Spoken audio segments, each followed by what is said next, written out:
Fruitful Living with Sissel Anderson. Here on Morning Joy, where truth matters. Welcome back to Morning Joy, where truth matters. I'm your host, Keith Downey, and there's certainly a trend going on in our culture where we expect everything to be catered to us. And it's so damaging, this mindset, especially when it bleeds into our faith. And talking to us all about it is Sissel Anderson. Good morning, Sissel. Good morning, Keith. How are you doing? I am doing well. I feel like I'm somewhat guilty in this trend where I expect everything to be catered to me. It's very easy to do right now. I was you are someone who probably is on social media a bit like I am, although the days are I want to not be, but many days. But I've started just noticing this trend, and it's not just me, because I actually started seeing some other people commentate, like YouTube commentators, kind of calling out this culture that we've created of just expecting everything to be catered to us. And what do I mean by that? Well, let me just give a couple of examples of things I've seen recently. So there's kind of a trend going on in the Catholic social media world. You may have seen this, Keith, where particularly I would say like female Catholic, I guess, content creators, for lack of better words, will post maybe something saying, this is a matchmaking post. I've heard that there are a lot of people who are struggling to find, other Catholics in their area. Comment below this, your name, your age, and maybe sometimes they do them regionally, like people in the Northeast, people in, in the South, whatever it may be, which is really cool. There's been, like, Emily Wilson's done it, and there have been marriages from it, so really awesome. Well, one was just recently posted for people, 30 plus, right? Yeah. And I was like, okay, I made my sister go and do it. So I was kind of monitoring it, and she's like, my sister goes, you know what the top comment on this post is?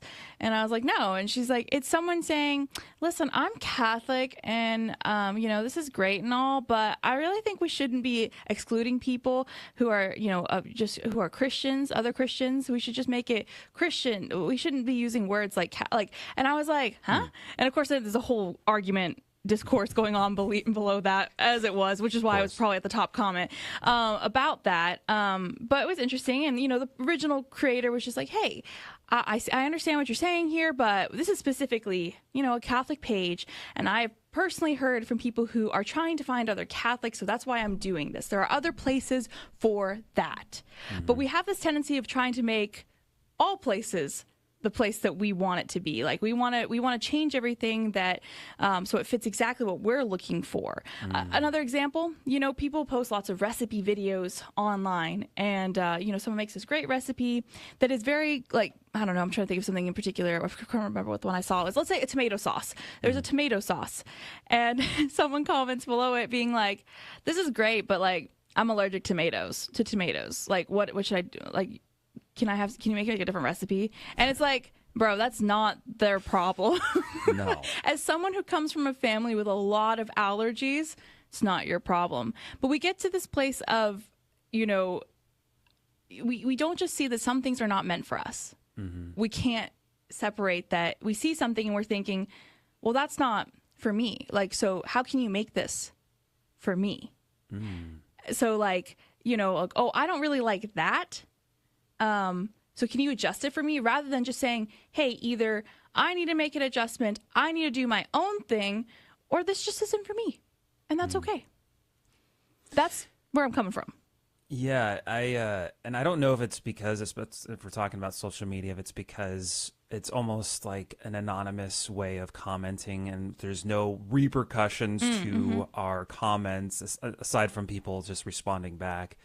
That gives us that invulnerability to jump in and give our 10 cents that's unwanted. But that's interesting, because I see it a lot too online. And also it's interesting that when you're just your last mentioning there, just like the liturgy itself. I feel like a lot of us, and I'm including myself in this here, if I don't see something that I don't like at a particular mass, I get that like weird sense of entitlement that, like, I don't like this. This is not for me. Where's my mass? Right. That's what, I bring this up not just to complain about the culture in general, but because when we get ourselves into this mindset, no matter, what end of the spectrum you might be on this, it will bleed over into our faith lives in some way. You mentioned kind of like the liturgy. That is 100% very accurate. That happens a lot. I've done it as well. Sometimes you're like, oh, this is how I'd like the music to be done. I like this kind of music. Again, we're talking about staying within the rules of liturgy, not anything that would be blasphemous, that would be very wrong in liturgy. Of course, that's not what I'm talking about. That is something else entirely. I'm talking about that I hate this song. Why are they playing this song? Like, I only like this, I only like organ. I only like this. And I'm someone who does love organ, and it likes a very, traditional sounding hymns and so yeah, I totally get that. But that doesn't mean that when I go to another church that doesn't do organ, I'm sitting there, I shouldn't be sitting there going like, this is not my kind of mass. I'm sorry, it's Jesus in the Eucharist, and that is my kind of mass.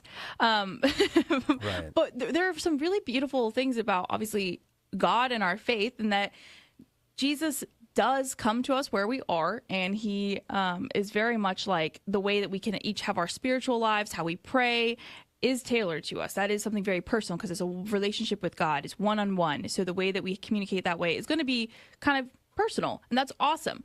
However, I think we're missing the point of what Christianity is that we don't ask Christianity to change for us. We change for Christianity. Like, that is the whole point, is like, we are supposed to change.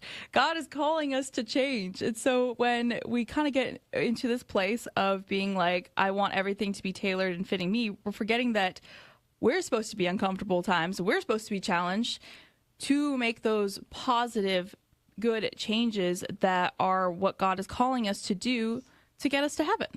Right. Yeah, and something that I've had to force myself to learn, especially if I'm visiting a parish and kind of what you're saying, like, wow, this music, it's not the greatest. I then have to remember, like, you know what? I have to be very grateful for the parish that I have, and grateful that the music that I go, or the parish I go to, is really beautiful. So it just, having that sense of gratitude kind of helps eliminate the negativity of where I'm currently at. It just gives that sense of gratitude. What are some red flags that'll help catch this entitlement attitude in ourselves? Well, I think if you're talking about specifically with the faith, if you are going to a church that is not your own, maybe, and you don't like how something is being done, literally, I have physically almost like slapped myself in the cheek, being like, whoa, when I start going, oh, I don't like that. Because I'm like, I'm sorry, Jesus, like, you are here for Jesus. And it doesn't matter what anyone else around here is doing. If I am starting to have that attitude of, I don't like this, I have just dropped myself well below where I want to be in my faith life. I have become the thing that I'm trying, like, I have lost my reverence in the Mass. Because I am letting my brain think of other things that are not of Jesus. And that is so maybe don't actually slap yourself in Mass. I just sometimes need to do a little, hello, girl, like, we need to wake up over here. So I think some of the big flags would be like, noticing, kind of recognizing that if your mind is drifting to something, especially in Mass, or if you're ever just sitting there thinking, man, I wish maybe the Catholic Church said this or the Catholic Church said that, just go back to the fact that God is God and I am not. Let that humility come through. And if you're really, really struggling with it, like I often do in a lot of different areas of my life, pull out that litany of humility. And you will be so humbled, and it's so important. One of the last prayer of the Litany of Humility is, let others become holier than I, provided that I become as holy as I'm supposed to. So maybe saying that one over and over again would be helpful. Yeah, that's probably a better idea than slapping yourself. Yeah, might scare a few people as you're like, bang, they're all just sitting in Mass, just praying, and you're just over there Sissel, slapping yourself. Is everything okay? Yeah, I'm fine, guys. I was just having a bad moment. And because we're on this eve of our holy day of obligation, so make sure everyone gets a Mass. Check out your local Mass times. That's another thing that it's really easy for us to fall into this around this time, because we're often, I'm in a lot of group chats locally for young adults, young Catholics in the area, and people are organizing, getting together to dinner after Mass and things like that. And the amount of people who are just like, oh, well, that Mass doesn't work for me. can we do a different one? Like, or, oh yeah, that's never going to work for me. Or I get it all the time in a lot of young adult ministry where people are just like, well, these days never work for me. So can we do events on these days? And I'm like, listen, sometimes these things are well out of my control. If you, and the best part is there's still the people who never show up to events anyway, even when we do them on those days. But anyhow, that's a whole other thing. But when you're going for your holy day of obligation, I'm challenging you to just, remember that you are ordering your life and your day around God, and it's not the other way around. So, and you might have to go to a mass that you're not used to going to, but that is totally fine. You are going to go see Jesus, and that's the important thing. You're fulfilling your obligation. So maybe in this time when you might be doing something a little bit different, just remember that for your holy day. That's so good. And it was funny because I was just talking to this about my wife. Like our parish has 2 masses tomorrow, 8 in the morning and then 7 p.m. And it's like, I literally was like, why? Where's the 12 p.m. mass? I need a 12 p.m. mass. And then I'm like, okay, I'm just being really entitled here and a little brat. I'm going to slap myself. Or maybe just say the litany of humility a few times. Right. And the thing is that we're, especially like, okay, so I'm in a really large area where there's lots of Catholic churches, and I could just put a little more effort in and probably find the mass that I need or make it work for me. Like I could easily say, oh, it's really hard for me to get to a daily mass because, there's just none that are like close to me or hit me in the right time. And I'm like, I'm sorry. Am I not supposed to be changing the way I live my life and ordering my day so that is a priority, if it is in fact a priority for me? So I don't know. I clearly am struggling with it. That's why it's on my brain. So I'm praying for everyone who may be struggling with this as well. Let's all help each other out in this. That's right, because we're all on that same path towards holiness. We are all in this together. And, Little High School Musical.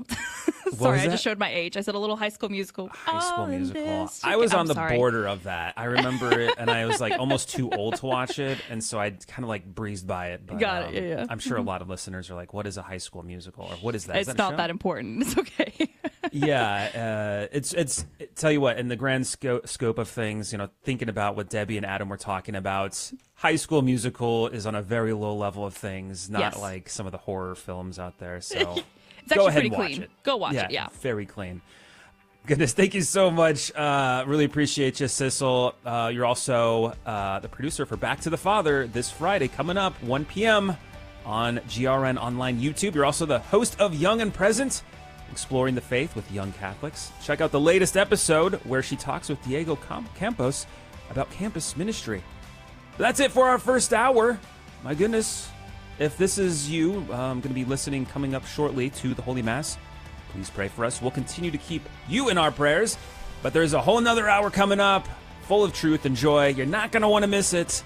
So stay tuned for that. But if this is us saying goodbye, God bless. Make it a joyful day. If you're hanging with us, we'll see you right after this break on Morning Joy, where truth matters.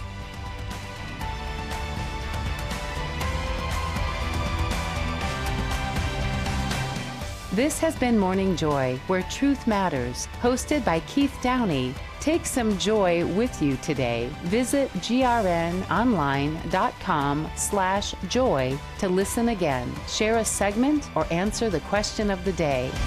That's grnonline.com/joy.